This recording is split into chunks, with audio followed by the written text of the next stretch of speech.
Hey, this is Darren McCarty, four-time Stanley Cup champion with the Detroit Red Wings. You're listening to Out of Bounds, Detroit Sports on sportsradiodetroit.com. sportsradiodetroit.com.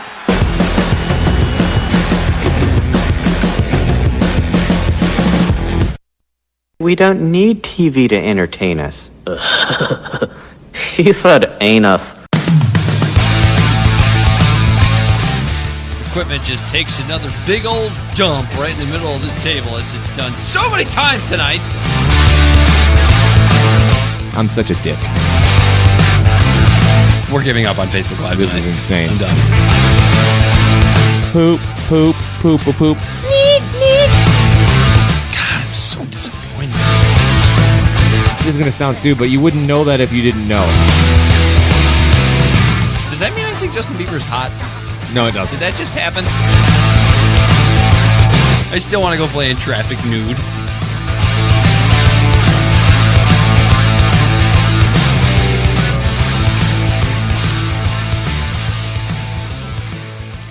Guess I'll have to wait until then. And if I get drunk, well, I'll pass out on the floor now, baby. You won't bother me no more. And if you're drinking, well, you know that you're my friend, and I'll say, I think I'll have myself a beer.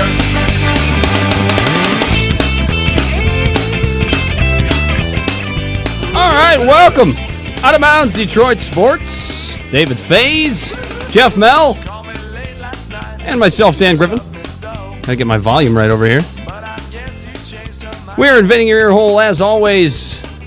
SportsRadioDetroit.com, Apple Podcasts, Stitcher, Google Play, wherever the hell you're listening to these here podcasts. Leave us a review, a rating. Follow us on Twitter at OB_DeadSports, and check out the Out of Bounds Detroit Sports Facebook page, where we just post nonsense. And speaking of Facebook, and by the way, thank you for joining us on Facebook Live. The new and improved. Speaking of Facebook nonsense. The new and approved. Yeah. We discovered something so fucking stupid. We have been doing Facebook Live on and off. Mostly on for about a year and a half, and we're always struggling to squeeze into the picture. Yeah, we're always shifting down the table, and like it's just ridiculous. Yeah. And so Jeff, so we're trying to set up Jeff's, because Jeff's phone always worked best, but then he got a new phone and it wasn't working the same as far as the shot angle was concerned. Yeah, your old phone had a super wide lens, which was kind of crazy. But anyway, And Jeff goes, "What if we turn the phone on its side and put it in portrait mode?" And magically, science, engineering. Magically, we've got this nice wide picture now. You guys don't have to make out and cuddle while we're doing the show anymore. But we still can. We sit in our normal, comfortable seats with space between us. Oh, my God. I'm not sitting on ridiculous. the corner. What the fuck is going on? We're all just looking at each other. We're all like, we're so fucking dumb. Like, there was not a single moment where any of us even like hinted at like, maybe we should try turning it sideways. Oh. And then Dave's like, I'm going to see if it works on mine, too. I don't know if it's going to work the same on the iPhone. Sure enough, it does. Yes. Works. We are terrible. Wow. Yeah. Wow. I'm glad we finally solved that mystery, though. Yes. How to make Facebook Live more comfortable for all of us. It's great. Well, and then the funny thing was, like, literally as we were starting the show, the last thing that we say before we start the recording is, God, I hope it doesn't do something really stupid and like turn it sideways on Facebook. So while you're watching it? Yeah. No. But thankfully, it's all good. It's a beautiful. Everything's Look good. at that beautiful wide angle. It's wonderful. Let me see. Hold on. Let me see. I got to see that. It's Look at gorgeous. that. That's beautiful. Wow. New things. So for all of you people that Use thought your like brain. we got like really wealthy over the week and Got like a bought a camera? nice camera, nope. Yeah, right. Can barely afford to pay for the show, Yeah. let alone get a nice new camera. Dave, you pointed out something pretty awesome yesterday. Our girls in town. Yeah. Our girls in town for some tonight, right? some Madison Heights Yeah, football. first football games tonight. They play tonight. Yeah. In fact, I'm Yeah, sure it's on right I'm now. Sure I'm sure you it's can playing find right out now. the. Should we call her mid-game? How's that game going? Give us the update. Hey, Britt, we just wanted a score check. Yeah, Brittany Wagner in town from Last Chance U doing her thing at Madison High School's football game. She went to a couple of Madison schools yesterday, from what I could tell, because she had a picture of her at Madison. The one I sent you was her at Madison Elementary, so she was making the rounds a little bit. But yeah, she's in town for I think a couple of days. Sweet. Yeah. So if you haven't checked out Madison football and you wanted to see Brittany Wagner, it's too late because by the time anybody's hearing this, the game's over and it's the next day. Yep. So I don't even know why we talked about it. I do know my old cronies at State Champs had her in studio yesterday talking about whatever. They? Way to play second fiddle to us, State Champs. Yeah, they dropped the ball on that one. We didn't have her in studio, though. That's true. But we did have her first. John stole that idea from you. He probably did. He's probably listening. I don't think John listens to our show. I don't think John ever listens to our show. Here's how you know that she's a celebrity that'll go on any show. She's been on our show and State Champs. Yeah. At least State Champs has educational value. And it's on Fox. It's on Fox Wait Sports a minute, Detroit. Jeff. You trying to say our show doesn't have educational value? Some here and there. You listen to Monday's show. I got all pissed off about politics during the break. Yeah, I guess so. I was so mad. People are idiots. Damn, it was hot. People are just idiots. I can't handle it. The Tigers gave us something to talk about today. I think, was it like 2 weeks ago, I sat right here in this chair, the power chair. That was one of the shows I wasn't here for. And I said, I don't know if we're going to talk about the Tigers the rest of the season. I think we've talked about them twice since. It might be 3 times, actually. They gave us a hell of a reason to watch today, though. Crazy. I tuned in right as, and for those, if you're living under a mushroom and don't know what we're talking about, the big brawl against the Bronx Bombers today at Comerica Park. It was a multiple brawl, yeah. The first one was the biggest one. I didn't see that one live. I didn't see it live, but I caught it as the replays were happening before they actually officially tossed anybody out, so I just missed it. Super animated about, hey, you have to protect your teammates when Michael Fulmer retaliated. Wait a minute, here we go. Son. Here we go at home. Romine and Cabrera get into it. Punches thrown. Romine getting into the gut of Cabrera. And now both benches are cleared as Romine and Cabrera at the bottom of a pile. And both teams storming for them at home plate. Clint Frazier. Who is this fat load running out of the bullpen? I'm not sure, but I will tell you that is always my favorite part of a baseball. The bullpen guys running in. The bullpen catcher. He runs out. I'll kill him. But yeah, by the time the bullpen guys get there, they're exhausted. They have nothing left to fight with. But here's what I want to say about the start of this brawl. Only guy that ever made there wasn't gas was Phil Koch. Because that's what he did every time. Maybe John Rocker. You know, of course, he caused most of the brawls. Roger was doing a lot of tweeting about it, and I think it was Roger and Chris made the reference to that Kyle Farnsworth. When Kyle Farnsworth was part of the brawl with Royals in 2008, which is was that when Farnsworth had the big stupid goggles? Yeah, and when Farnsworth picked up a guy and just body slammed him because Farnsworth is a maniac. I want to watch this again. I want to point something out to you guys. Okay, right here at the beginning here. About, hey, you have to protect your teammates when Michael Fulmer retaliated. Wait a minute, here we go. Right here we go. There, just missed. Yeah. Miggy just winds up for this big right hook and just right over top. Yeah. Right over top of him. That's a smart move by Romine to go low, He just ducked. Took his knees out. I think we can safely say that Miguel Cabrera does not have a future in boxing because that was the slowest, dumbest punch I have ever seen. And then all the way up into, and then if you notice a little bit later on here, punches thrown, Romine getting then Gary Sanchez runs in and look who jumps in the fray. Omar Vizquel.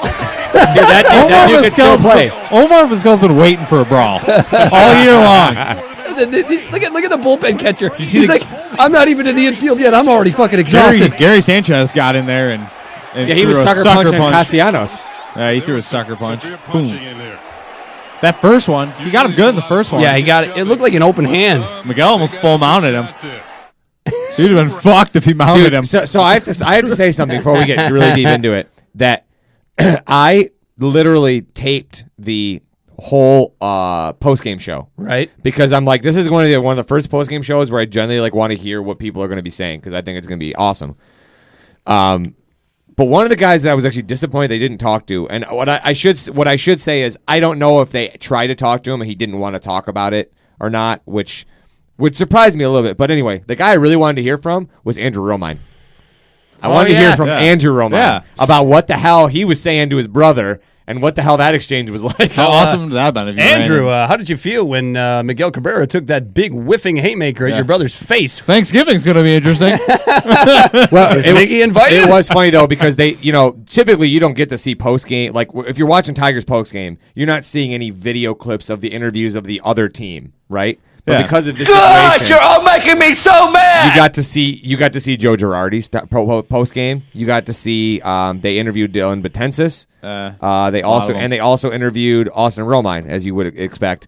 And so one of the reporters, and I don't remember who, but one of the reporters did ask Romine, like, what would your brother say to you? Like, what did he try to say to calm you down? And the first thing Romine said is like, I'm a grown man. Not another person doesn't have to calm me down. I can calm myself down. But he's like, why was he so bitter? But he basically, they kind of tried to extend the conversation, tried to get him to give any type of info about what the conversation was, and he kind of, what I consider to be, kind of bitched out a little bit and said, that's going to stay between me and my brother. I'm like, just tell us what he said. Yeah, did he say Miggy's an asshole? Like, what did he say? I want to know. I mean, the Tigers were having fun with it. Justin Verlander tweeted out a little Ron Burgundy gif. Yeah. And I think this may have been actual audio from the Tigers locker room following the game. Boy, that escalated quickly. I mean, that really got out of hand fast. It jumped up a notch. It did, didn't it? Yeah, I stabbed a man in the heart. I saw that. Brick killed a guy. Did you throw a trident? Yeah, there were horses and a man on fire, and I killed a guy with a trident. Brick, I've been meaning to talk to you about that. You should find yourself a safe house or a relative close by. Lay low for a while, because you're probably wanted for murder. I'm proud of you fellas. You all kept your head on a swivel, and that's what you gotta do when you find yourself in a vicious cockfight. I got to say something. If that's actual audio from the Tigers locker room, who's throwing the trident? I don't know. From the Tigers locker room, who's a hothead? Well, if he was still up here, it would be Tyler Collins. But Well, and I also think that the man with the mentality of Brick Tamlin would be Brad Ausmus himself. Yes. So I think Brick was Brad Ausmus. and I don't know. Michael Fulmer is Brian Fantana. I would agree with that. I would agree with that. Yes. Yeah. Who's Champ Kind in this scenario? Oh, who is Champ Kind? Omar Vizquel. Omar. No, Vizquel. I would say Omar probably. might have thrown the trident. He might have. I would say probably James McCann. Yeah, possibly. Yeah. It's Champ Kind. So who? My question is, who's Ron Burgundy? Ron Burgundy's Justin Verlander. Yes. Oh, okay. He's the one who tweeted the GIF. Yep. That was solid. Really escalated quickly. He had like almost 8,000 likes. In an I'll tell you hour. what. The other thing that came out of this is Meanwhile, Austin Romine's being a crybaby in the locker room during the post game, at least according to what Dave said. there's yet another reason to want Victor Martinez off this team. Oh yeah, because he's a bitch and wants to chat it up with Gary Sanchez. He wants to be bros with everybody. Yeah. And he thinks he's going to be a peacemaker when in that situation, there's no fucking way you should be fraternizing with the other team when you're in a fight with a team. What the Plus, be it with doesn't- your guys, dude. It doesn't, and it doesn't hold over for like the rest of your life. No. Like you'll be fine with whoever, whatever friends you have on that team. You'll be fine in a week. Like at the moment, you take your teams back and you worry about the rest of that shit. No, later. he's just trying to earn himself his next contract because he thinks he's going to get signed for pennies by the dumb. Yankees, so he can go hit over that that right fence. field porch. You hit one up the elevator shaft and it gets out of the yard. Ridiculous. But really, it was nice to hear out of the Tigers today. Yeah. There's literally nothing to hear from them, or going to have to hear from them for a long time. So I also wanted to see Justin Verlander brawl with Betances. Like that would have been fantastic. Well, I gotta say, like, this is one of those brawls that you look at, and it was kind of a multi brawl deal. kind of. Could it hold over to next season? I think it could. I think it certainly could. Because I think this is overflow from the series in New York, to be honest. So I think it already is a carryover. Granted, I know it's only a couple of weeks, but this was extraordinarily rare This is stuff what I'm to talking see. about. A fucking showdown. You see brawls, but normally when there's like a brawl, like what happened with obviously with Miguel and Austin Romine, that's the big thing, and that's the end of it. There usually isn't carryover after that, and there was obviously multiple incidents past that point in the game, which you almost never see. Yeah. Well, I don't like throwing at James McCann's head though. That's here's pretty the savage. thing. Here's what I'm going to say about that. That was like horrifying. Yeah, First of all, but I legitimately don't think Betances did that on purpose. I don't think either of the other Yankees guys, do you him think- and Robertson, were both unintentional. Do you think he was trying to throw at him and he just missed? Yes, I think he might have been. He was trying to plunk him, but he threw too high. I don't even know that he was trying to plunk him. I think he just lost it because you could see, and the Tigers broadcasters even talked about it during the game. It was, I mean, the Yankees are in a pennant race here. Yes. And this was a 6-6 ball game in the 7th inning. And you could even see Betances talking to the umpire, asking him to look at the scoreboard. Like, I didn't do that on purpose. However, given the circumstances, he had to be thrown out of the game. Correct. Even if he didn't do it on purpose, he had to be thrown out of the game. And that's honestly, in the post-game conversation, that's basically what McCann and Ausmus both said. Both of them were both like, I don't think Betances threw at him on purpose, but based on the situation in the game, you have to do something about it. I think it was a wild pitch that landed in a wrong spot. Real wrong That's spot. what I think it was. And it just happens to be the worst possible scenario. Like, in the already tenuous situation that you're in, not only did you hit a guy, but you hit him in the worst possible spot to hit him, you know? So like it was guaranteed he was going to. The only weird thing about it was because there had already been warnings issued, you know, you basically at that point know if you hit the way this game is going, if you hit somebody, you're gone, right? There were still were there 3 more hit batters after that? There were 2 One more. of them was on the hand. There were 2 more. There was Hicks. Yeah, he got hit on the hand. And then there was the retaliation from Alex Wilson, who straight up said that he did it on purpose when he hit Todd Frazier. So I don't know. And Frazier was the guy that got hit in the thigh, right? There's so many guys that got beamed. I can't remember. Frazier and Sanchez got hit in very similar spots. There wasn't as many haymakers as I would have liked. I would have liked to see a lot more punches thrown because I feel like after like the first few punches. They just pile on each other. It was a pile on. That's a baseball fight, though. That's what makes them hilarious. I just like regular fights. None of these guys have ever been in a fight in their life. Like, I want a couple of those guys. You know, like, you see the ones where, like, the guy will grab a guy and throw him off, and now you got 2 guys, like, wrestling off to the side.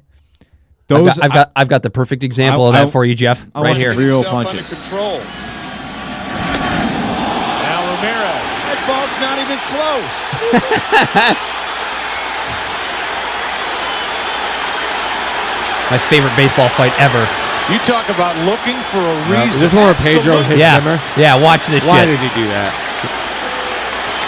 Zimmer swung at him first. That's why. Don Zimmer. And then listen to Joe Buck. Martinez. Oh. That's awful. He just grabs him by the head and throws him down. Don Zimmer, a 72-year-old man, went into Pedro Martinez's face. Hey, man. And Pedro Martinez threw him down.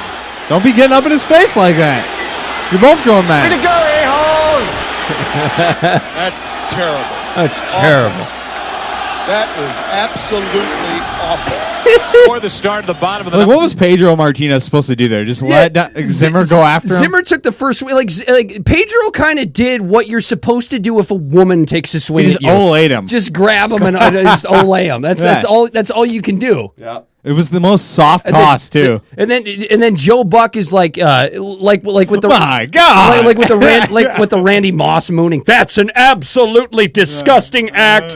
And I've grown to like Joe Buck ever since watching Brockmire. Yeah. But that's the kind of stuff that makes people not like him. I almost right feel there. like Joe Buck is becoming more Brockmire-ish. I dig it, man. To where it's like I almost look at him as like a character broadcasting games than I do like his actual self. Maybe that's his end game. I'd be fine with that. I would fall in love with Joe Buck as an announcer if that's what happened. Like, my God, like the humanity. You ever made eye contact with someone while they stuck a finger farther and farther up your butt? Actual audio from Joe Buck. Oh, the humanity. Like I would literally love to hear that and then, know that Mama better make some more of that moist cake. Or if he just straight up pulls a Brockmire line and just goes, "Good Lord." Yeah, Good Lord. for sure. I'm waiting on those days. That would be fantastic. I love the Zon Dimmer toss. Zon- Don Zon Zimmer toss. That's what it's now called. The best part about the guys who It should be an Olympic event. that The Don Zimmer toss. that announced for like 50 years is like when you're getting to like the last 10 years, they just become like outrageous characters in themselves, and I can't wait to see Like Vin Scully? Yeah, like I want to see what Joe Buck is. They all become Will Ferrell's Harry Carey. Yes, and I can't wait to see Joe Buck as Will Ferrell's Harry Carey. If the moon were made of spare ribs, would you eat it? I know I would. I would for sure. I don't care about the tides. Oh man, That's what Vin Scully is now. I love me a good rib. I can't find the video though.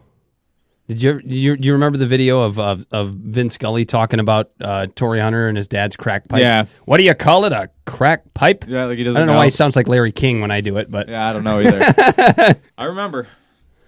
Vin Scully tells a colorful story about bird poop. This is the all-new show. Of course, Stupid there ads. has to be an ad first. Yes. A 6-second ad just because they It's kind of can say video they that don't deserves an ad. Bottom of the second inning, no score, and the subject is Mike Matheny. Matheny, 44 years old come the end of September, born in Ohio, lives in Missouri. But he was not even 18 years old, and he came to the University of Michigan with a major league dilemma. Go Blue! Earlier that summer, the Toronto Blue Jays had drafted a catching prospect in the 31st round, but Matheny doesn't even look like he decided knows on where he his is. college commitments, but he had a lot of doubts. Getting drafted was a dream come true. And if he waited till All right, later Scully, on, get to the bird next poop. time the offer would be less or not forthcoming at all. Only Vin Scully can make So bird poop he was a boring. young man under a lot of pressure. Should I turn pro or go to college? Major League Baseball rules allow players to sign with teams up until the player officially enters college I feel like I've been full duped. time. I feel like we have two. That's the key, full time. Anyway, Matheny showered, ready to go to class for the first day. This is my nightmare. Walked out of the dormitory, stomach knotted, and You a ever pigeon shut the fuck up? defecated directly on his head.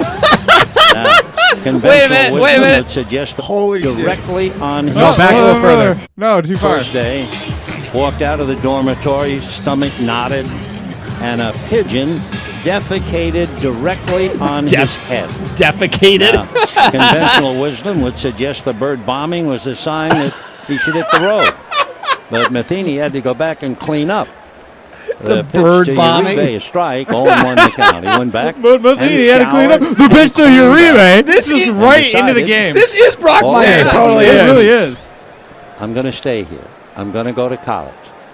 And there was one other thing that happened. The strike one pitch swung on and missed 0-2. Matheny went to his first class, and when he reached class, he noticed a pretty field hockey That was the first player time. named Kristen. And he would marry her and live happily ever after. And that's the story of Mike Matheny and the bird poop. As Uribe hasn't much Well, that of a was gold. swing as he returns against the great You know what I love No, about but the it? best part about it was that we found out he's actually Brockmire. I love that it's Uribe, and Uribe is the character in Brockmire. Oh yeah, he is. He is the character in Yeah, Brockmire. that's true. So- So, Barzini's a pimp, could never have outfought Santino. oh, God. That was classic. How did we get here? I don't know. What does it matter? It wasn't forced, was it? Did it feel forced? It didn't feel forced. Not at all. If we don't know how we got here, then it wasn't forced. Oh, man. That's actually a good way of looking at it. Looking at that. Yep, I like that. Well, shit.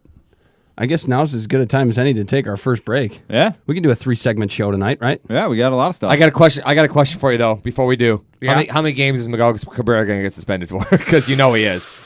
I mean, does it matter? He's the instigator. 5. It's actually probably for the best. I was literally going to say Yeah. we were talking about this. Me and a couple of guys at the gym tonight, Needs to and take a and we seat. were joking about it, and they were and he goes, Jason, one of the guys goes, what are we gonna? Obviously, he was joking. He's like, what are we gonna do without his home runs? And I said, we're gonna be better. Actually, is what we're gonna do. What home We're gonna be a runs? better team without him in there. There are no home runs. I know that was the whole joke. Just sit him down the rest of the year. Put him on a DL. Just put him on a DL. Make up an injury. Put him on a DL. You can give Castellanos some starts at first. You can bring Candelario up right now. Play him at third. It'd be great. Get it all going now. Not gonna happen.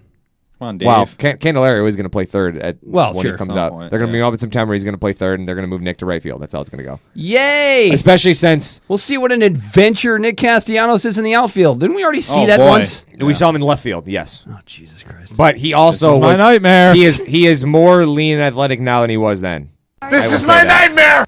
The biggest problem from with him in the outfield, in my opinion, is going to be the arm. I don't know how the arm's going to play out there. I feel like it's not going to, but we'll see. Put him on par defensively with JD without the arm. Probably a little bit better than JD. JD wasn't fantastic. Oh, the weird thing about JD is like they had the 1 year, his first full year when he was a Gold Glove finalist because he had like 1 or 2 errors the whole year or something crazy like that, and then that was it, and then it just fell off. So I don't know. I think Nick will probably make less errors out there. Then he focused a lot from the plate, and it's paying off for JD. Yeah. All he's doing is hitting home runs in Arizona. That's all he's doing. John Heyman just put out his initial list of the top 60 free agents in baseball this offseason, and JD's number 6. Very nice. But that could change if Justin Upton outside. Oh, he's coming back, Dave. No. We're bringing him back. That number or that position could change potentially if Jay opts out. He'll probably be way up there. JD's coming back. No, he's not. We're bringing him back, Dave. He's probably gonna end up back in the Why AL, am I though. talking like Paul Schaefer now? I'm not sure. I've done Paul Schaefer. I've done Larry King as Vin Scully. Hey, speaking of Paul Schaefer, I can tell you right now, I'm gonna watch that Dave Letterman show when it comes to Netflix. Oh yeah. For sure. All right, let's take a break. When we come back, we've still got to get into a little bit of McGregor Mayweather super fight this weekend. Overhyped as hell, in my opinion, but we're all going to watch anyway. Big trade in the NBA. What does it mean? Ooh. Where do we go now? What does it mean? 248. 248. And there's other stuff on here that I don't feel like reading right now. Things and stuff. You're listening to Out of Bounds Detroit Sports. David Faze, Geoff Mell, myself, Dan Griffin, sportsradiodetroit.com. Don't go away. And Ike was the only one winning down in Washington. I'm talking baseball. Klazuski, Campanella talking baseball. The man and Bobby Fella, the Scooter, the Barber, and the Duke. They knew them all from Boston to Dubuque. Especially Willie, Mickey, and the Duke.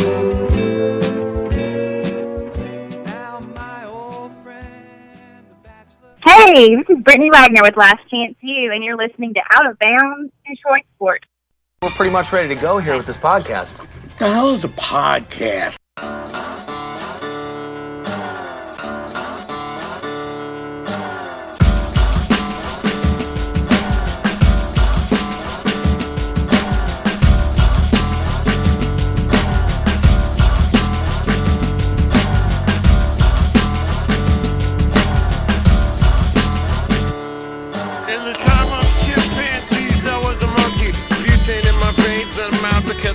With the plastic eyeballs, spray paint the vegetables, dog food skulls with the beefcake pantyhose. Kill the headlights and put it in neutral. All right, welcome back. Out of Bounds Detroit Sports. David Faze, Geoff Mell, myself, Dan Griffin, invading your ear hole on sportsradiodetroit.com, Apple Podcasts, or wherever you listen to podcasts. And Geoff, you had an interesting tidbit of sports history that happened on this day. Was it on this day? I don't know. Let me find it again. I got sucked into Christian McCaffrey highlights. You want to talk about athletes being warriors? This day, August 24th, in Indians history. 1919. Indians pitcher Ray Caldwell was struck by lightning with 2 outs in the 9th inning, and the Tribe leading the Athletics 2-1. Caldwell was knocked unconscious, then revived, and went on to retire Joe Duggan on a ground ball to end the game. And these guys today are out for oblique strains. Come on, man. Or if you're Shaq, Stupid soccer players. Ingrown toenail. elbow tenderness. The fucker's getting struck by lightning and coming back into the game. They woke him up on the mound. He's like, I'm good to go. Hang on, hold my beer. Let me strike this guy out. It said retired him, though. It didn't say he struck him out. No, yeah, on a ground ball. Retired him on a ground ball. Oh, man. Still that awesome. idea ain't worth a velvet painting of a whale and a dolphin getting it on. No, it's really not. That's awesome. Yeah, still quite awesome. So, what is this? What is this about Ryan Russillo being nude in somebody's house?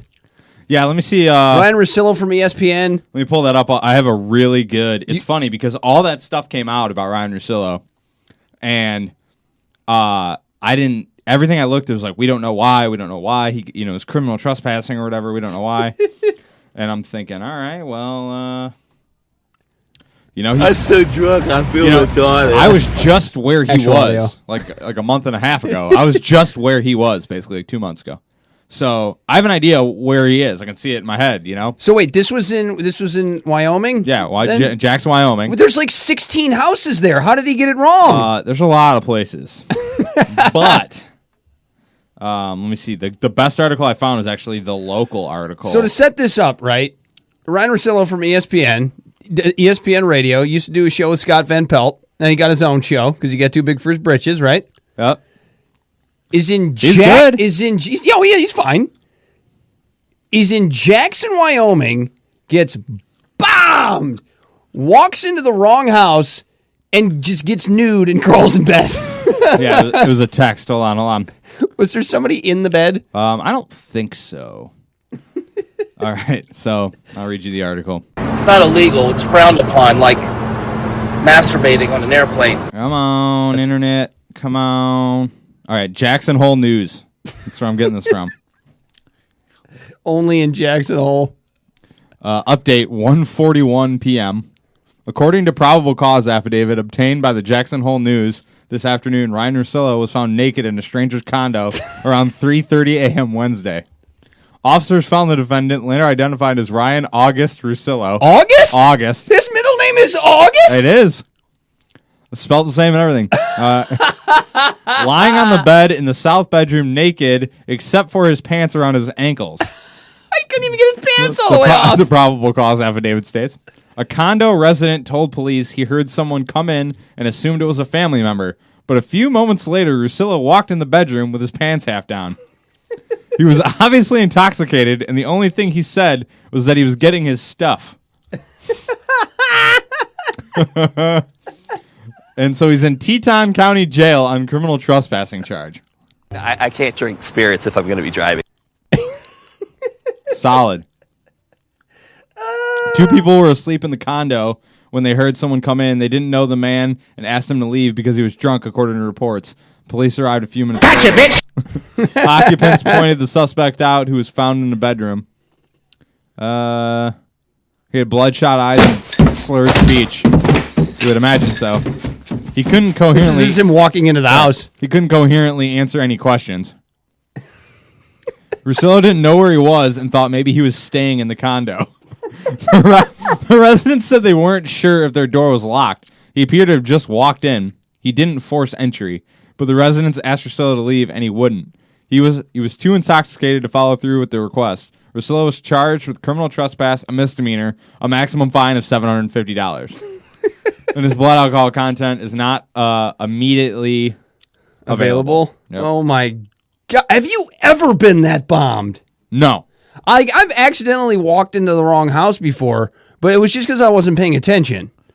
Yep. And every house looked the same. You know, yeah, he was in backcountry too. He's lucky. It wasn't a shotgun meeting him. Like I said, there's only like 14 houses there. How do you get it wrong?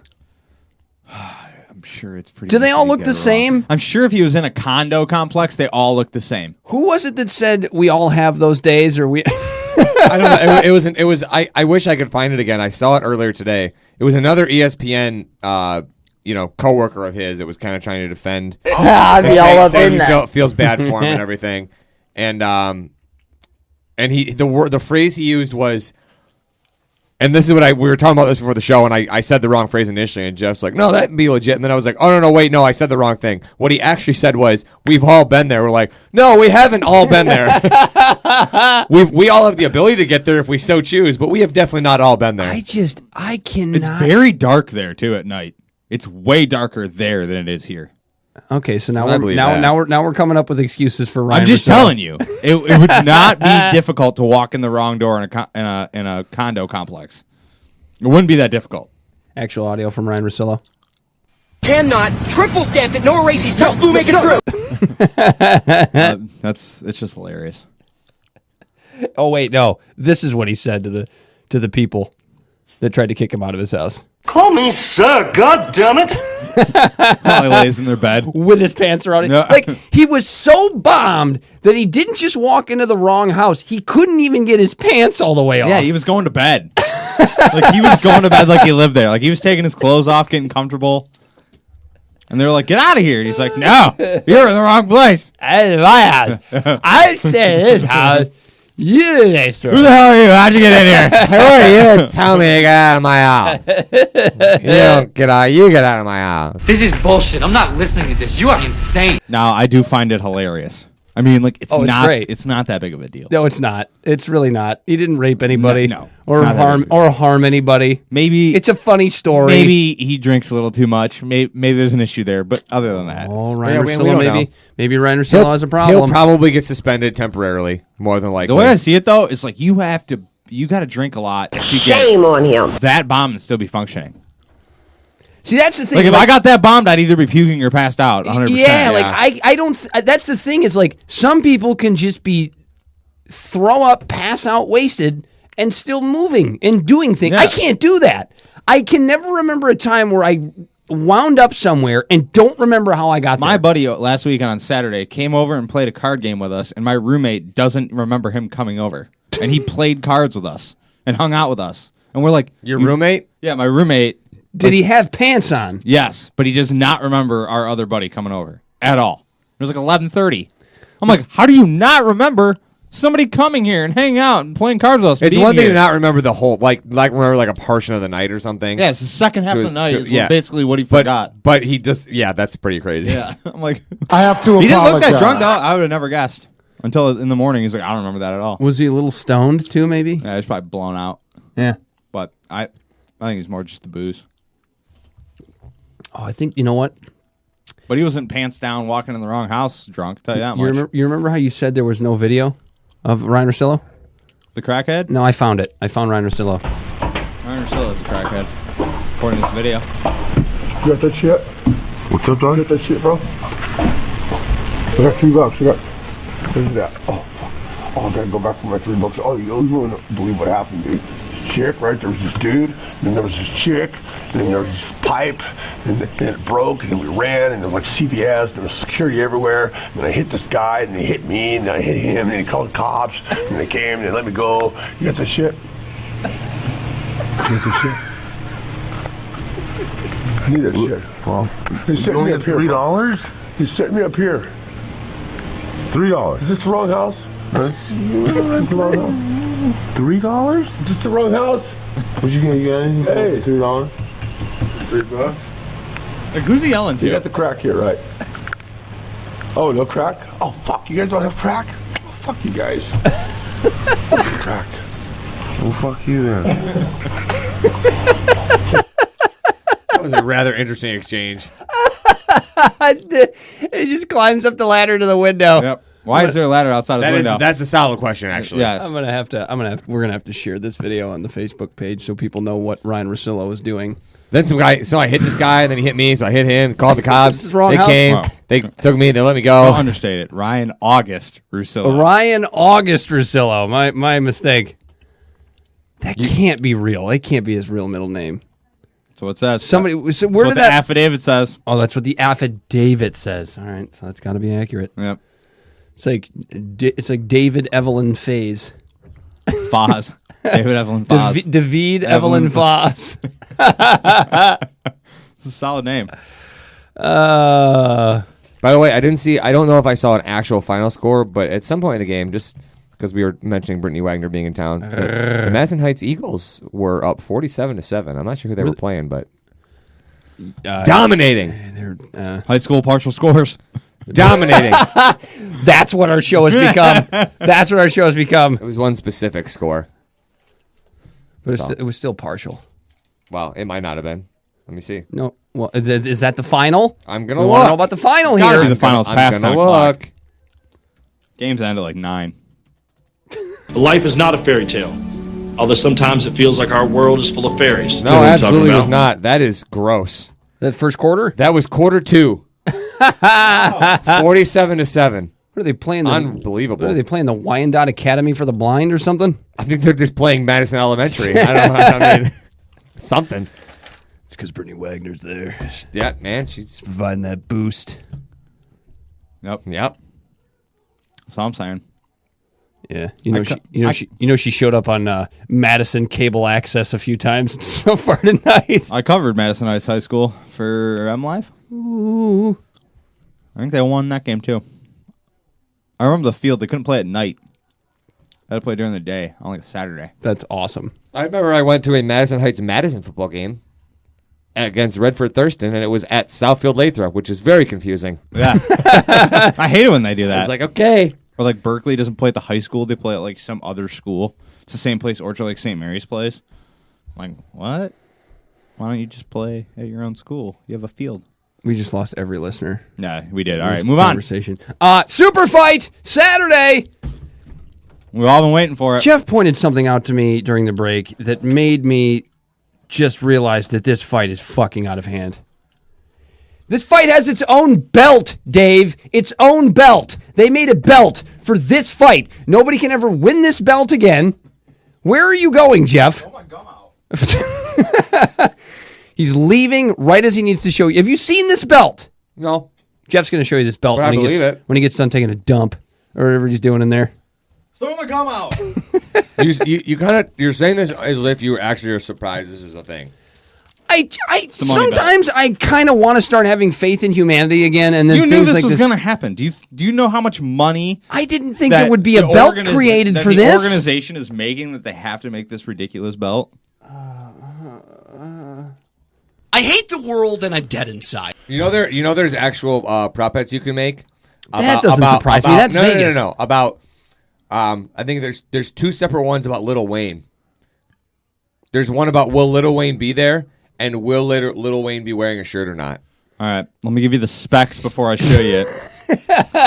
Unbelievable. Is Lil Wayne somehow related to either one of these fighters in some way? No, he's just usually he's been a part of the Mayweather squad at fights before. Him and Bieber and Bieber, of course. Bieber won't be there. This is boxing, man. You want to talk about boxing? The belt is made of alligator. It says money belt. It's made out of rare moose knuckle. Money belt. It's got a gold boxer on it with like a bunch of countries' flags whipping around them. Like most boxing belts. belts. And it says WBC with all the flags around in a circle. It's 1.5 kilograms of solid 24-karat gold, 300 emeralds, 600 sapphires, 3,360 diamonds. It's got to be over $1 million worth. Yeah. Let's see. What the hell is he talking about? He's not going to say, but it cost a fortune. It cost many, many, many hours of work of many artisans. Artisans? No, I like artisans. Yes, it is artisans. It's just a beautiful piece of work. It's a lot of money. I don't really have a figure. It's a priceless piece of a historic event.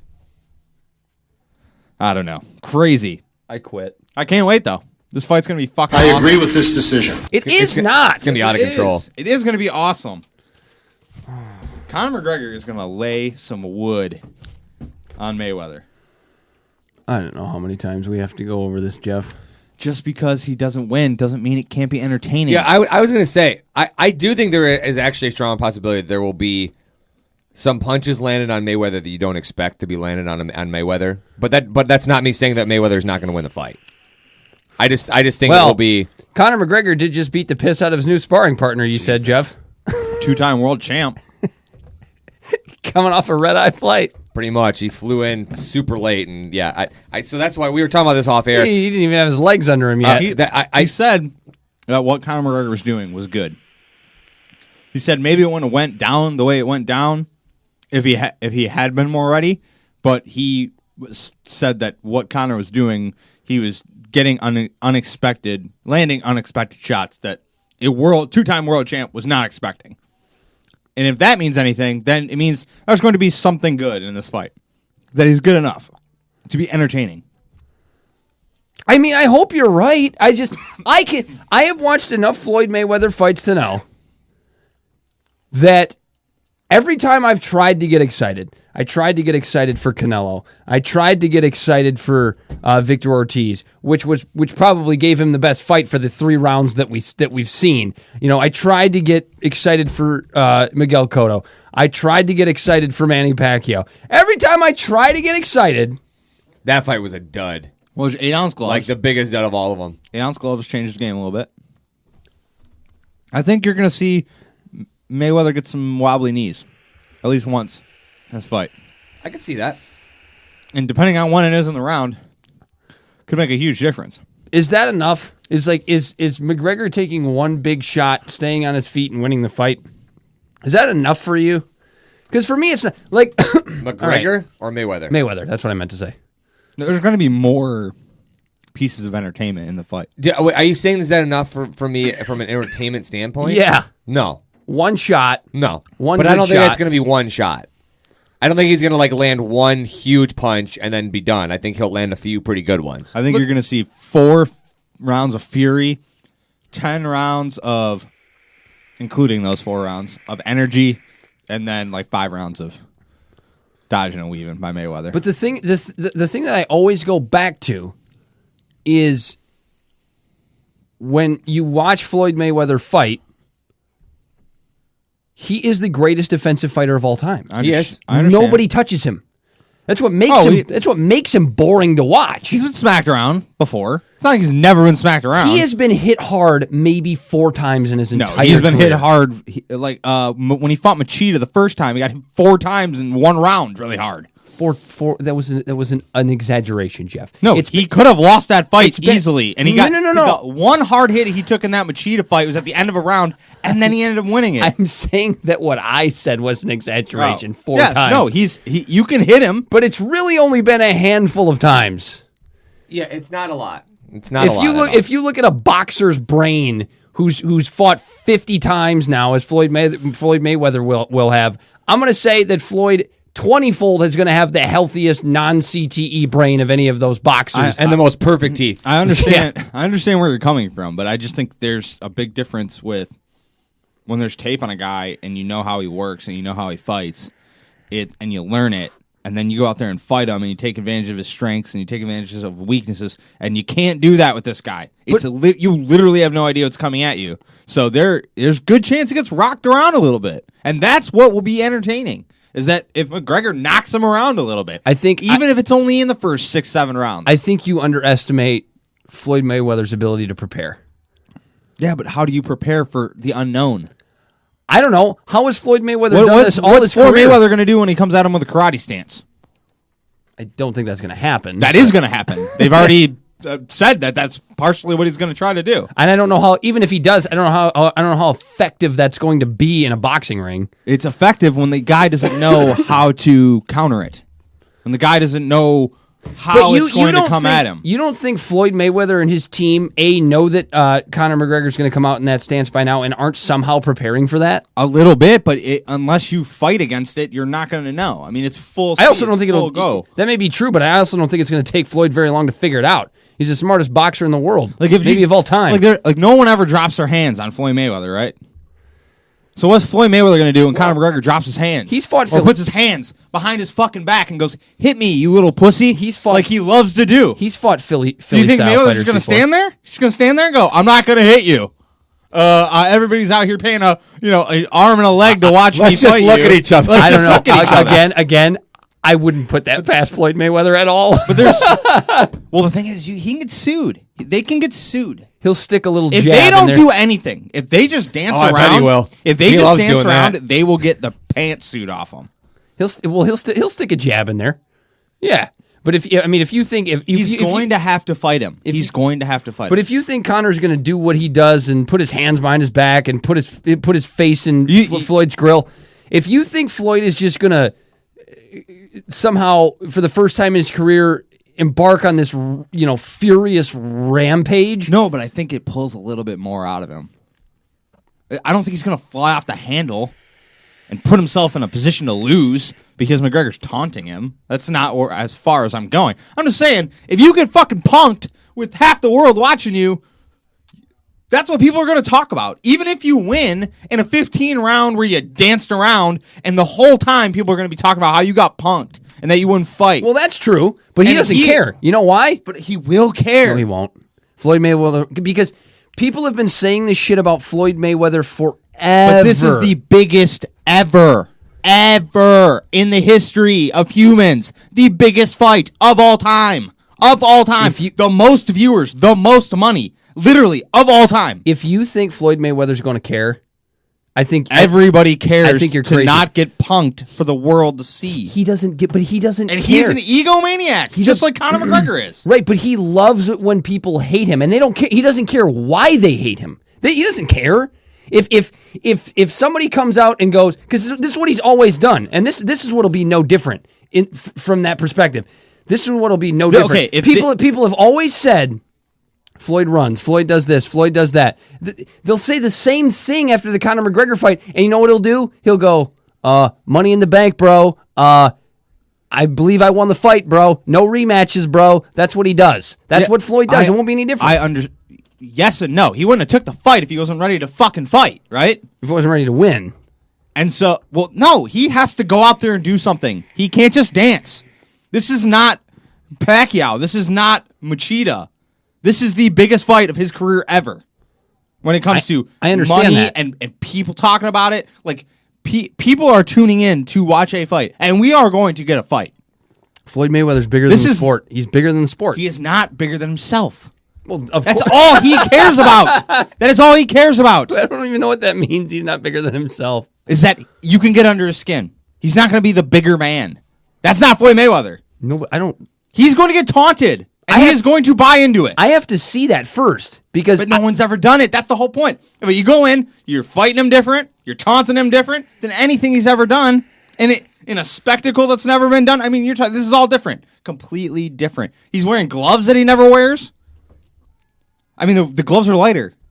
A punch is going to hurt a little bit more than it normally would. If you get knocked around, shit can change than in a 10-pound than an 8-pound glove. So it's not going to be. I don't think it's going to be boring. I think it's going to be entertaining. I think we're going to get what we're paying for. There's no way we're going to get what we're paying for. It's $100. Like all the fights are $100. It might be mildly entertaining.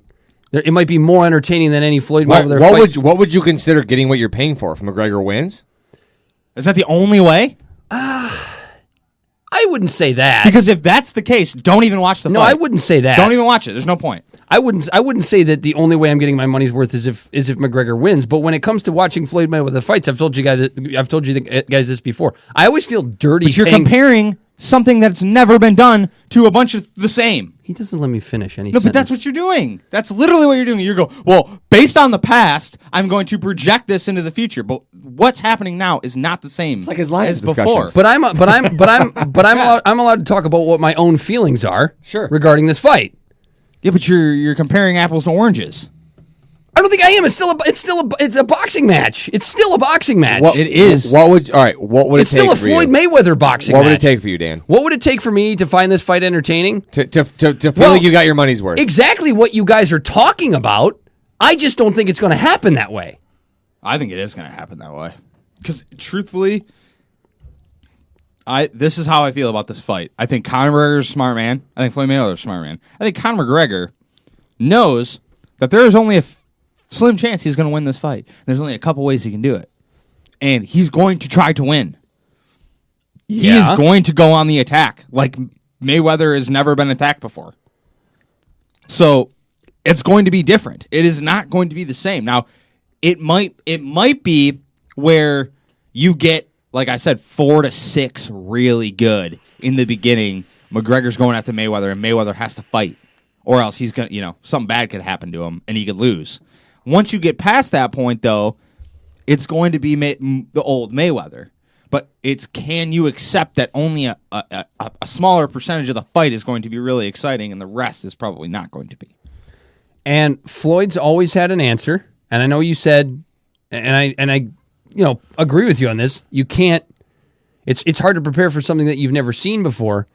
But every time in the past that I've ever thought that Floyd could be had, well, here's something he can't defend against, or here's something he can't counter. He always has. He's always found a way. But it's all. You're right, but it's all in the same realm, right? But when you have, it's just like when we have the Lions arguments, Jeff. I've got 60 years on my side when we talk about the history with Floyd Mayweather. I've got 50 fights on my side. With the Lions, you have football on football on football on football. With this fight is not like any of those other fights. This is still a boxing match. It's still a boxing match, but with a very different opponent and very different circumstances. It's not. It's a boxing match, but there's different elements to it. It's boxing, man. You want to talk about it's a boxing match thing, with a different. It's not a boxer. He's not fighting a boxer. The other thing I think that people are kind of looking past about this whole situation when it comes to McGregor is, and everybody that just 100% automatically goes McGregor's losing. And I'm not saying that McGregor's not going to lose, because I think there's a very good chance that he does lose. Probability is that he loses. However, one of the things that people will say about why he's going to lose is that they believe that like he is some like punk and like some amateur when it comes to boxing. And if you're talking about a legit professional boxing match, this type of boxing that Floyd Mayweather, I can't speak, has done his entire career, then that is true that Conor is a little bit green to that type of a match. However, it's not like McGregor is not versed in the sport of boxing and is not a good stand-up fighter, doesn't have an idea of how to fight in that way. That's why he's the only guy from MMA that would ever have had an opportunity to do this and will ever do this. Ever. Yeah. He is an unbelievable fighter. The thing that I think of though is even if Jeff's right and Conor comes out with a rage of fury, which I happen to believe that he will. I mean that's how he's fought in the octagon his whole career. Why? Obviously, he's going to do it in a little different style because he's in a boxing ring. I just don't see it taking any more than a couple of tags and 2 rounds for Floyd in his corner to go, all right, well, here's how we're going to handle this for the rest of the fight. You mean McGregor tagging Floyd a couple times? God, do I just keep... Yeah. Do I keep no, flipping them around? No, I don't think it... I just want to make sure that I'm... Yeah. Yes. Because the names are so similar. You're fine. You have to kind of I don't think you did. I'm just clarifying. I just want to make sure that I'm with you. McGregor tagging Floyd a couple times in rounds 1 and 2. By round 3, I see Floyd coming out of his corner, he in his corner figuring it out and coasting through the rest of the fight in any way they can. Well, I mean, I definitely will give you that I think Floyd and his team are very, very well prepared. They have always been, and they will continue to be, because, I mean, yes, there is something to be said about your team, and they obviously help you, but, the end-all, be-all of that conversation is, as you said, Floyd is a fantastically smart boxer. I mean, he's insanely smart about the sport of boxing. So I'm with you there. I got that, and I agree with that. But I just think that might be discrediting McGregor's ability to adjust too, and I think he will. I think that's fair because this is Conor McGregor's first professional fight, and he's going up against one of the greatest pound-for-pound fighters of all time. If you're going to talk about which one of these guys is going to be able to adjust better on the fly between rounds, far and away Floyd Mayweather's got the advantage there. That's true. No question about it. That's true. You can argue that it's not, though. You could argue that one guy has 50 videos of tape on him, and you can see everything he does. But we're talking about mid-fight. Yeah, mid-fight. One guy is sporadic and unpredictable, and you have no film to watch how he moves from round to round or what he decides to do. You don't even know what stance he's going to start in. And the other guy, literally, you know exactly what he's going to do. And you can go, oh, well, if this guy does this, then he normally does that. If you do that with McGregor, you can't go, well, if somebody attacks McGregor this way, then I could that I could counter this way. Because there's no tape. There's no way to know. But I just don't see, Conor's... I get what you're saying when it comes to like the sides and the corners with the trainers and everything. There's going to be definitely an advantage and experience on Mayweather's side, but I think it is lessened by the unpredictability of Conor McGregor. But and my argument is, and we'll find out on Saturday which one of us is right. My argument is that Conor's unpredictability, I think, can only get him so far when you get into the 4th and 5th round. Because I honestly don't believe that something like a strange stance is going to somehow throw Floyd Mayweather off of his game. Maybe for a minute, maybe for a round, maybe for 2 rounds. But I don't think a strange, even if he switches stances 6 times during the fight. Yeah, that's what I mean. But it's also you're right. I get what you're saying, and you're right. But there's a lot more to it than that. I mean, you're on top of that, you're adding the added athleticism, the age, the length, the strength. I mean, McGregor is the better athlete physically than Floyd Mayweather is. Floyd Mayweather is in great shape, don't get me wrong, but Conor McGregor is an athletic freak. Yeah, he's bigger. He's bigger. He's stronger. I will not say he's faster. I would not say he's faster in boxing, but he's probably faster in regular fighting. If they're going to run a 40, I think Conor wins.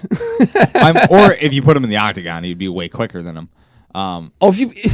If this fight were in the octagon, this thing would be over in 30 seconds. Mayweather would be maybe less than that. Mayweather might legitimately get killed. Well, Conor would probably toy with him for about 15 seconds. Stand up footwork. That's where McGregor would legitimately stand up and put his hands behind his back. Stand up footwork transfers both ways. So he has great stand up footwork, and that's going to help him in the boxing match.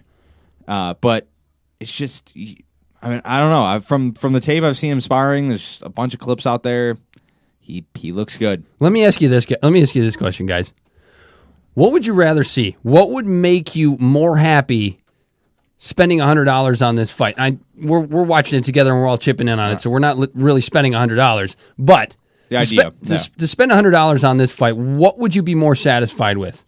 Conor comes out, even if he lands a lucky haymaker in the first round, knocks Floyd out in the first round, or we get a really, really good fight that goes the distance, and Floyd wins the fight. I'd rather go the distance in a good fight from start to finish. And Floyd wins. And Floyd wins than a immediate knockout. And don't get me wrong. I would rather see that knockout, baby. Don't get me wrong. I'd love to see the knockout, but I want to be entertained for the money, right? I'd rather see that first round because I want to see Floyd Mayweather lose so badly.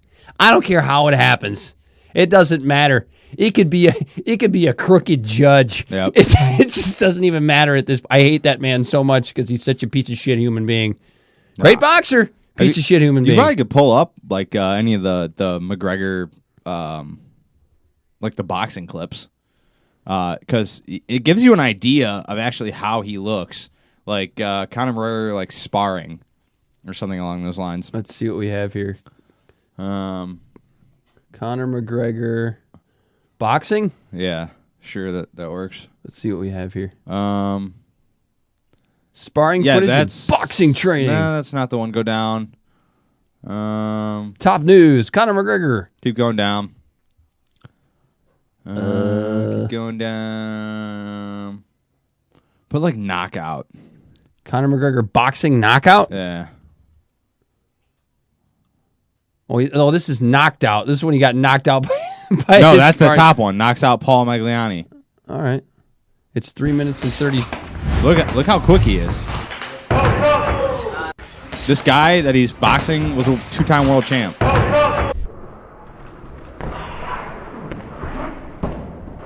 He looks slow, man. And not Conor, the guy he's going against. This is in slow motion. Yeah. I want to see that full speed again. It's quick hands, though. It's really quick hands. Let me look at it from the beginning again. Whoops. See, he's in the white trunks, right? Yeah.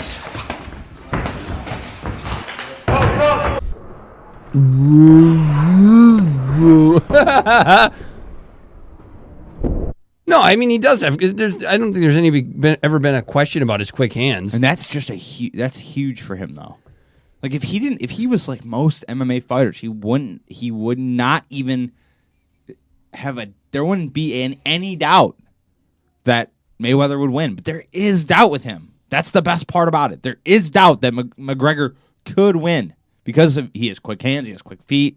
He's got all kinds of fighting styles and stances Do you down. really think that Conor McGregor has any quicker hands than the world-class fighters that Mayweather's already beaten? No, I'm talking maybe about... Maybe some I'm of talking about the MMA fighters.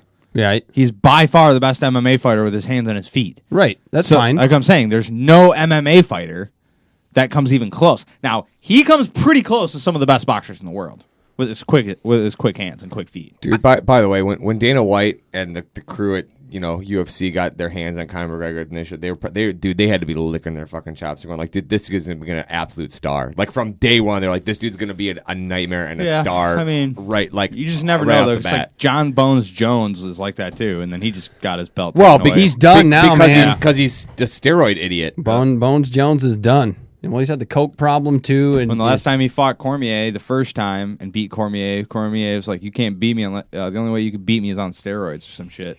That's what he said to him. And this time around, you know what's so he beat him and he was on steroids. You know what's so stupid about John Bones Jones and his fucking steroids? He's already a fucking freak. Yeah, he doesn't need them. He does not need that shit. No. That's like, a guy that's struggling to make it does that stuff. You know what I mean? Like he's. Well, I mean, he's staying at the top of his game, man. He did it to win a belt. But he did. It's just like it's just so dumb because you don't need it. If it had been somebody that was an underdog kind of guy and he goes in shocking victory over a guy that was supposed to beat him, you find out that guy's on steroids. You go, okay, that makes a little bit of sense. John Bones Jones is one of the greatest MMA fighters of all time. It's like he takes it to stay on top, basically. I don't get it. You take it when you fall off the top. He did fall off the top, and he worked his way back, and then took it to work his way back and fight Cormier, and then he beat Cormier. Yeah, but even when he fell off, like everybody still knew how great he was. He knew how great he was. He just had to work his way back up the. That's all it was. Yeah, up the ladder. That's all he had to do is win a couple fights, get back to Cormier. And I don't even know that much about MMA, but I know enough about John Bones Jones to know how good he is, and know that he doesn't fucking need that shit. No, he's a freak for and sure. And now he's done. I mean, his career's over. Unless they find out that it was, like a tainted test or there's something wrong, there was a mistake. That's why they do the testing after the fights. Well, the testing is like apparently super intense for MMA now. Like they'll just like come to your house and wake you up at 3 o'clock in the morning and make you piss in a cup like in front of them.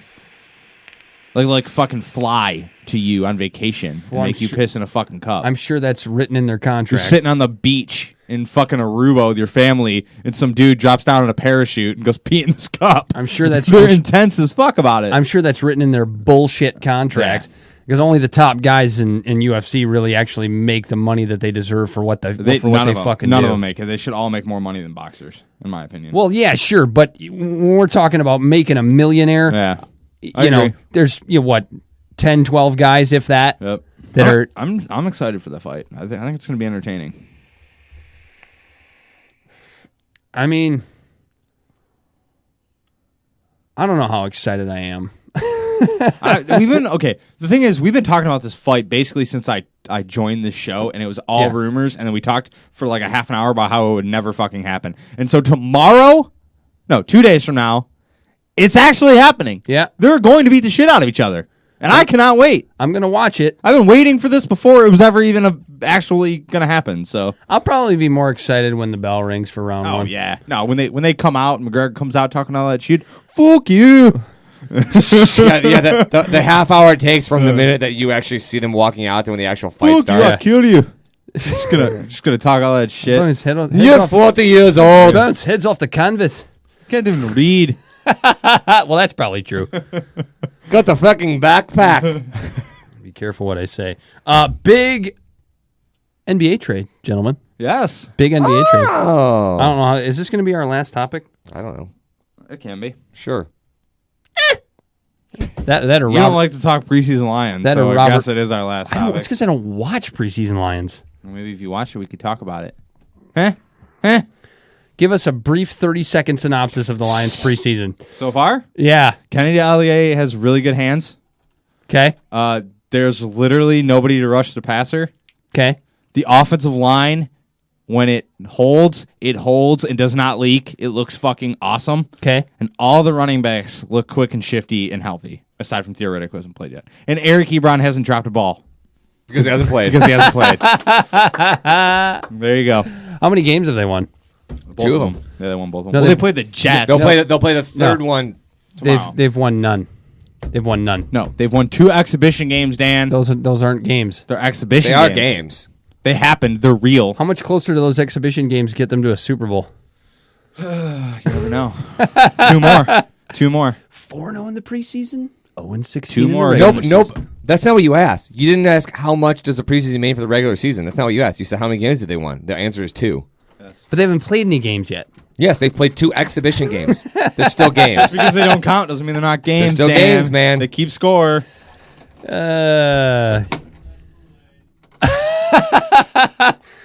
Mike's yelling. Mike stuff chimed in room. Kool-Aid or some shit like that from the other room. Yeah. Yeah, he wants us to keep drinking the Kool-Aid. I'm not drinking any Kool-Aid. Nobody's drinking any fucking I Kool-Aid. didn't say anything about them.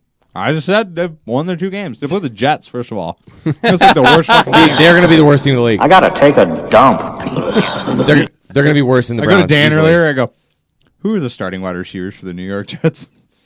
Who's the starting running back for the New York Jets? He is just like, I know who for the Jets. The running back for the Jets. It's Bilal Powell. That's their starting running back. Down the field again.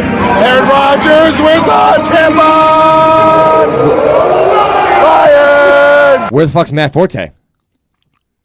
He's just going to be the second running back. Bilal Powell definitely their first running back. That makes no sense. Why? He's He's guys, old and we dead. are not breaking down Jets football. You know why it on this doesn't make show. sense? Because you paid him starter money to come play for you. And also, Matt Forte is probably going like, what the fuck did I do? I'm just going to split carries. I'm going to go take a nap while you guys talk Go Jets on. football. Go on. Big trade in the NBA, gentlemen. Yep. Is that where we were going with this? Yep. Yeah, it's stupid. Kyrie Irving traded for Isaiah Thomas and some other shit, including a first-round pick, I believe, Some right? other shit. You got Jay Crowder. Yeah, Jay Crowder. He's a good player. But the centerpiece is Isaiah Thomas. Uh-huh. And I can't remember who it was. Was it Windhorse yesterday? Somebody was talking about how the reason the Cavaliers won this trade, which to a degree I kind of personally believe they did, but the reason that he gave, I wish I could remember who it was, the reason that he gave for the Cavaliers winning this Is it from trade. somebody from ESPN? I believe it was. Oh, it doesn't matter who it is then. They're all dumb. But wait a minute, you got to hear this. The reason the Cavaliers won this trade is because they now have somebody that can defend Kevin Durant talking about Jay Crowder. Wow. Jay Crowder, nice player, nice defensive player. LeBron James can't cover Kevin Durant? Yes. Is that what you're telling me? Actually, he can't that well. Nobody can. Nobody can. That's the thing. I'm sorry for yelling. LeBron James. Nobody can. What are you, Alex Jones? I'm sorry for yelling. It's the last year. My last year of high school. When am I ever gonna make a fucking cake? It's bullshit. I'm sorry. That just made me think of super bad. Sorry for cursing. all I can say is this: when it comes to Kyrie Irving, he had better be a success in Boston. He'll be good. He'll be fine. He'll be fine. Better be a success in Boston wherever he goes. Because if he's, I'm not saying he won't be good. No.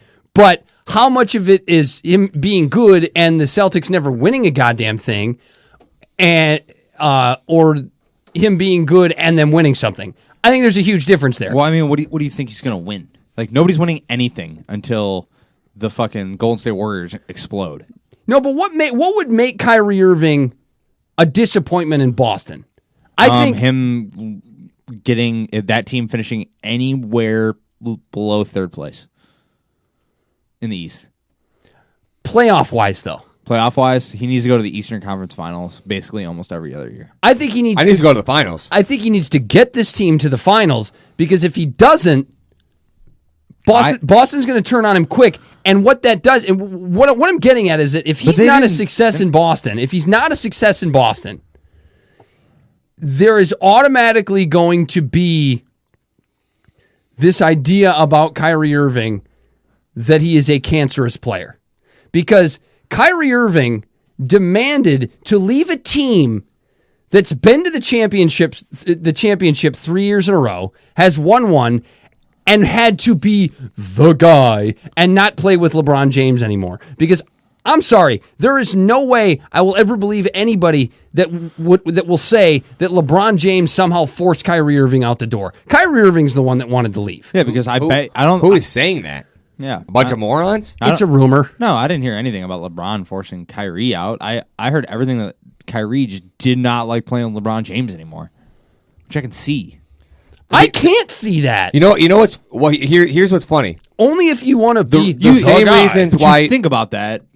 I don't mean to interrupt, No, you're good. but if you think about it like that, it's like you don't know how the dynamic of them works. Like, if Kyrie Irving's like this, like they're doing this, and we can do this to go around and beat that and, get, ahead or be better than them. And LeBron James goes, no, we're going to do it this way. And that happens all the time, game after game. You get fucking annoyed with LeBron James. I will say this. If some of the tension that may have potentially existed, and I don't know that it did, but some of the tension that supposedly may have existed between LeBron and Kyrie would have been because of the fact that Kyrie is, he is a bit of a volume shooter, and he wants to shoot the ball. He wants to have the ball, and he wants to be the scorer, which he should be because he's really good at it, right? But LeBron, because of the style of game he plays, LeBron, in order to be the facilitator that he is, which he's incredibly good at, needs to have the ball in his hands to do that, right? And needs to kind of dominate the ball a little bit. That's going to be, if that was an issue with him and Kyrie, it's going to be the exact same fucking thing with him and Isaiah. Isaiah Thomas needs to have the ball to be successful. He is a very similar player in that way to Kyrie. He's going to want to take the shots, going to be the scorer. And if that's a contentious thing for LeBron and his point guard, it's not going to change. It's not going to get any better. It's going to be interesting to see how that plays out. The question's going to be, does Isaiah Thomas demand the ball the same way that Kyrie Irving demands the ball? Because I don't know. That's a good that's question. what I see when Kyrie Irving wants out of Cleveland.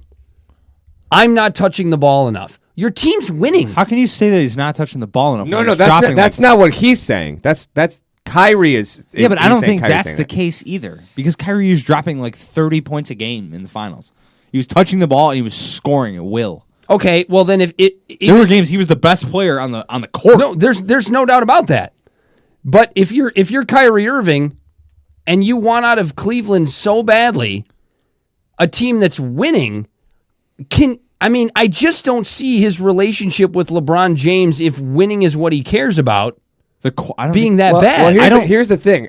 Who knows if that's what he cares about? As a player with ego, which I'm sure anybody that's as talented as Kyrie is, you know he's got an ego. Whether it's too big or not, I don't know. I don't know that I've ever heard of Kyrie showboating people up or anything like that. But I mean, he's gonna have an ego, right? Maybe his thing at this point. And I can't actually fault him for this because he wants to be the guy. He wants to prove to people he can win it on his own. Like he wants to prove to people he can lead a team that, because no matter how many years he stayed in Cleveland, if they won multiple championships, the entire time it's because LeBron was there. Kyrie's a really good player, but it's because LeBron was there. Is that really even true? Because is what really even true? What you just said. People say, well, the only reason he won is because LeBron was there. Because when you look at LeBron James, he's such a polarizing guy. I mean, what do people always say about LeBron? He couldn't win without Kyrie and Kevin Love. He couldn't win without Kyrie and Kevin Love. He couldn't win without D. Wade and Chris Bosh. Yeah. So, I mean, would people really say that if Kyrie doesn't win a championship in Boston? I don't think anybody would have thought. Take that team that won the championship for Cleveland 2 years ago now and take LeBron off of it. Everybody else is the same. I don't know who gets plugged in LeBron's spot, but take LeBron off the team and look at everything else they have. Do they have some good players still? Yeah, they sure do. And they're probably Kevin Love. They're probably fourth or fifth in the East. Do they win the championship without LeBron on that team? I don't think they do. Absolutely not. No. And that's where the debate, and I think Kyrie wants to prove that would not be the case. I think whether he's right or not, I don't know. I think that's all media bullshit. I just don't think he likes LeBron. And that's plain. Oh, I think that's clear. I think it's plain and simple. It's more of a personal matter than it is winning a championship on his own, wanting to be the man, not getting enough play on the court. I think he got all those things in Cleveland. Well, I think part of the contentiousness between he and LeBron, maybe what percentage is it? I don't know, but I do think part of it is the fact that LeBron overshadows him in Cleveland, and I think that contributes to why he doesn't like LeBron James. Partially, but say you don't you're Kyrie Irving and you don't like LeBron James. And basketball teams are like family. They hang out with each other like 9 months out of the year, every day. They're in hotels, they're on the road, they're just all the time together, right? And he doesn't like LeBron James all that much. They get along enough on the court to be successful and to do great things, but they really don't have a connection. They're not friends, right? Is it much easier to go to the media and say, instead of saying, I don't like LeBron James, and starting that giant hype hoopla train, instead of just saying, I want to be the man somewhere. It gets a lot less play than I don't like LeBron James. You see what I'm saying? Like, it's just a nice way to tell the media that you don't want to play for Cleveland anymore, even though personally you just don't want to play with LeBron James anymore. I just look at it that way. That it was just it was a spin. It's a spin. I don't like playing with LeBron James, so I'm just going to tell the media I want to be my own man. And they go, all right, run with that. And literally, it doesn't make LeBron look bad. It doesn't make him look bad. It doesn't make anybody look bad. He just goes and does his own thing. I think it makes him look worse than it makes LeBron look. That's for saying it that way. Well, I don't necessarily know. I mean, people don't like each other for a million different reasons. I mean, it doesn't even have to be LeBron James and Kyrie Irving. I'm sure everybody's worked with somebody who together when they were working did good things, but not necessarily liking each other. Like Siskel and Ebert? Like Mike and the Mad Dog. Right? They put out good product, but they didn't like hanging out with each other, right? Yeah, I am very intrigued. The thing is, I always kind of hate the who won the trade debates, like whether it's my teams or not, just because I think that's kind of it's kind of a very narrow-minded view of the moves. You know, that's like everybody. Nobody won. In reality, or everybody won it. In reality, I think this particular trade could be a huge win in every possible way. I think Cleveland did very well with their return. You know, for a team that it sounded like a lot of the deals that they were discussing initially, a lot of the reasons that some of those deals didn't come to fruition was because they were asking for these other teams, you know, super young new talents. They were, you know, in the potential Phoenix deal, they weren't going to do it without Josh Jackson, right? There was I'm trying to think what other teams that I was thinking of.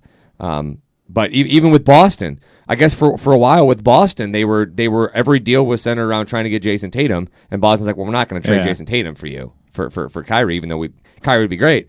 But as soon as Cleveland got a little more creative and started thinking of other ways they could accrue some talent, I think they did really well. I think I obviously at this point, as long as Isaiah Thomas is healthy, and that is a bit of a dicey thing about this trade at the current moment, the fact that Isaiah does not appear to be fully healthy at the moment. But as long as Isaiah Thomas is healthy, you basically at this point in time you traded one all-star point guard for another one, right? Yeah. And then you also got a guy in Jay Crowder who Cleveland had nobody like that on their roster last year. I think I'm not going to go as far as to shut down Kevin I'm not Durant. going to go as far as to say that kind of bullshit. But Jay Crowder is a really good two-way player. He's basically like a Marcus Morris type of player, but I think a little bit, and maybe even a little better. I don't know, but he's kind of that ilk of player. That's kind of player that any team can use, right? And then on top of that, one of the big things, especially if you consider the fact that what if LeBron does leave? Let's just say hypothetically, he gone. Which no, but I am not even the first round. That first round pick is huge for them. That it's unprotected. They're going to have a top, without question, it's going to be a top 5. Could be the number 1 overall pick. We don't know. Right. It's going to be super high up there, and that's something. Now, granted, Cleveland has to make do with that. We've seen them screw up some first round, some high picks, but worst of all time. And yeah. We discussed this with we found this out with my dollars metric. Per point. Dollars per point. Dollars Anthony per point. Bennett. That was quite entertaining, actually. But I like the deal. And then the other thing for Boston, look what Boston has done. Boston was the number 2 team in the East last year. Played very well. They were a fun team to watch. They have a whole new roster. They reworked their roster hugely. Yeah. Bigly. Here's what's funny though. I was thinking about this yesterday. Do you know how much better Boston, even with the lineup that they have, and you're going to have Gordon Hayward, and you're going to still, you still got Al Horford, you're going to have Kyrie now. Marcus Morris. Boston's going to love Gordon Hayward. Marcus Morris. Yes, but think about how Boston would look if they. Now, granted, I know for one move to be made, the other one had to be made, but think about if they didn't trade Avery Bradley. And then they have Avery and Kyrie Irving. Well, it fits better. And Gordon Hayward. But Gordon's probably going to play shooting guard, right? Gordon Hayward, yeah. And then Kyrie will play point guard. Yeah. So, did you see that there was rumors that the Golden State Warriors reached out to trade Klay Thompson for Kyrie Irving? No, I think it was the opposite. I think Cleveland contacted Golden State. No, I thought it was the other way around, and the Cavs were like, no. Because they were like, we'd never win. We know giving this guy away, we'd never win. Because Klay Thompson's a great shooter, but Kyrie Irving's a better player. And if they put that better player Wow. on that team with Kevin Durant, like if you put Kyrie Irving instead of Klay Thompson, they become even more ridiculous. You know what Klay Thompson is? What do you do in that situation? You move Steph to the 2? No, you move Steph from the 1. You put Kyrie at the 2. Yeah, that's probably true. You know what's funny about Klay? Klay is everything that the Pistons fans that liked KCP. He's everything they wanted KCP to be. Yeah. That's what Klay Thompson is. Superb shooter, a very underrated defensive player. I think actually, the funny thing is, I think KCP probably gets more notoriety for his defense than Klay does, but that's because Klay is a better offensive player. But Klay Thompson's a pretty good defender. Klay, like if there had ever been an opportunity to trade KCP for Klay Thompson straight up, or even like KCP and I don't know, KCP and Stanley Johnson had a pick for Klay Thompson, I'd do it all day long. I mean, Oh, you're right. They did. That's easy. It was the other way That's around. what I thought. I thought it was. That's ridiculous. Why would you say no to that? I guess because they're best friends. Klay and Steph. They're like best friends, basically. Well, and also, I mean, they probably figured we got a good thing going here. We don't need to mess with it. Yeah. But as opposed to Boston, who said, we're tearing this down and building it back up. It's because Kyrie But Irving's a cancer. I also think he has an attitude. I also think there's okay a to have an very good attitude. possibility, now that they've kind of reworked their roster and have their core pieces in Gordon Hayward and Jaylen Brown and Jason Tatum, some of these young guys that might be studs at some point. We don't know. But you have some young core guys locked up for a while. I think there's actually a solid chance that Kyrie Irving, as long as I'll call it the experiment of him going to Boston, as long as it doesn't blow up, which I don't expect it to, I think Kyrie will resign there. I really do. But you know what it is? Kyrie going to Boston, to me, it's one of those things where it's either going to be great or it's going to be a disaster. It's not going to be anywhere in the middle, because Boston will that TD Garden crowd will turn on him so fucking fast. I mean, let's call it what it is. Boston's got a little bit of a race relations problem. They kind of always had. It's why they're going to love Gordon Hayward. A scoring white guy? Oh, go white boy. Go white boy. God, they are going to love Gordon Hayward. They're going to be really good. That is going to be Gordon Hayward's team. Gordon Hayward's going to cheat on his wife in Boston. There's so much snatch coming his way. If you're Gordon Hayward, why would you have a wife? That's true. Because he was in Utah. Yeah, you kind of got. Yeah, I'm actually pretty sure it's the law in Utah. You have to be married. No, there's got to be tons of babes in Utah. Yeah, Mormon babes that are married when they're 18. No, you run through the tourists. That's what you do. Who the hell is... what tourists are there in Salt Lake City? It's a beautiful place. Yeah, but nobody goes... No, that's not... Do you know how expensive it is to go there? I don't think that's anybody's, first... Oh, I'd go there in a heartbeat if I could. I don't think that's anybody's first vacation destination, No, though. but it's a ton of people going there. Write down your dream vacation on a card. Salt Lake City. You act like nobody's going there. Could have gone Italy. There are fine chicks in Salt Lake City all the time. I'm not saying nobody's going to Salt Lake City. Dude, by that token, though, you could say that for almost anywhere. Then, though, no, you can't. Any big big city. There aren't many hot chicks. I mean, here. there's no hot chicks in Wyoming. I'm sure, but there's no hot chicks in Detroit. It's funny though. The people. No, they're all in Birmingham. The chicks in Wyoming though, they're all in great shape. Well, because they have to they're outdoorsy. They have to run 5 miles a day just to you don't pick live, up a gallon you of don't milk. live in, you don't win. I love how you imagine it to be like this place. You said that it was. You said it's Jackson and then nothing. Yes, but it's literally it's all compressed into one city. It takes you. So there's 14 hot chicks there. You can walk to live the in store. one of each 14 houses. You can live. No, they live together. They all live together in one house. Where I was staying, it is closer. Sorority house. It is closer where I was staying to walk to the store and get some milk there than it is for me to walk from your place now to a store. I have to say this though. I love the image that I just created for myself by saying that of some just hot broad. Like legitimately doing a run. You think she's just going on a normal jog, but she's literally she's trying to get to the local IGA and she runs in sweaty and panting. She's like, I just need my half gallon. I just need my half gallon of 1%. No, she's going skim. She's going, yeah, you're right. It's probably fucking almond milk. They don't sell that in Wyoming. Do they, Jeff? Almond milk? Yeah. Of course they do. They got Whole Foods everywhere. They probably sell rice milk. And you got to remember, cashew it is milk. Richie rich there.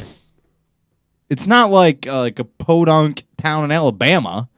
It's like you Jackson, gotta Wyoming to own a house there. Like how? Like what you live in there? Like $100,000.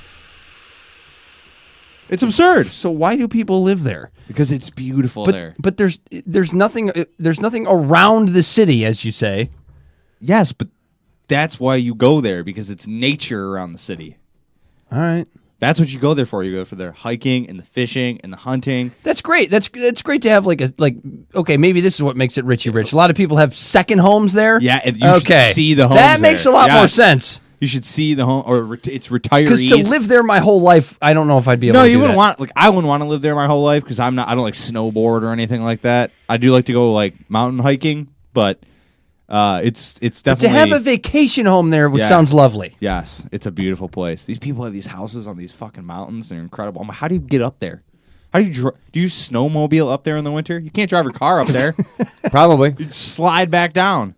No, they just they got a snowmobile. They just snowshoe, man. They just walk it. They do. People snowshoe out there. That's crazy too.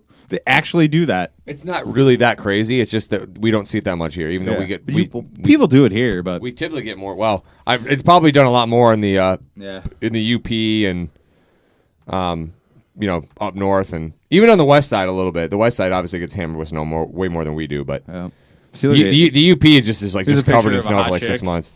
In Jackson Hole, Wyoming. I don't know how she. Yeah, but she's just a model that they brought with them. You know how high that is? I tried to climb to there and I almost died. So that was impressive that she got up there. Wow. By the way, it's funny you were reading that Cleveland, this day in history thing, because Chris Sale was pitching for Boston tonight, and he got shelled. Did he? Yeah.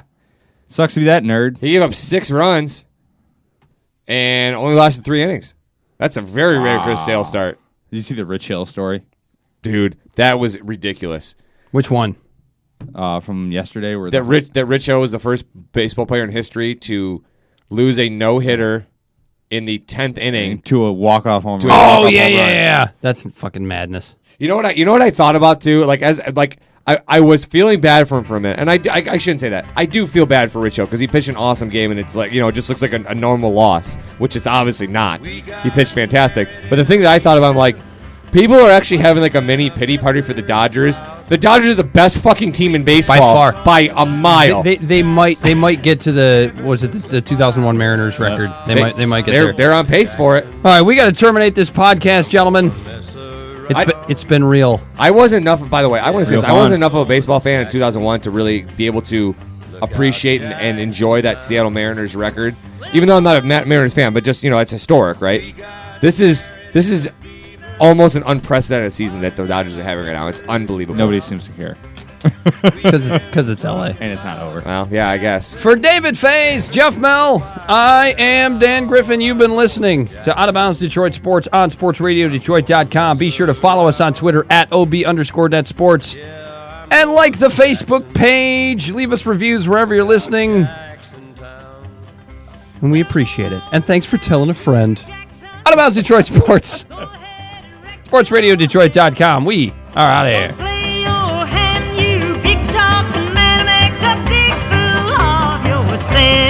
Yeah, go to Jackson. Go comb your hair. Honey, I'm gonna snowball Jackson. See if I can. When I breeze into that city, people gonna stoop and bow. All them women gonna make me teach them what they don't know how. I'm going to Jackson. You turn loose of my coat.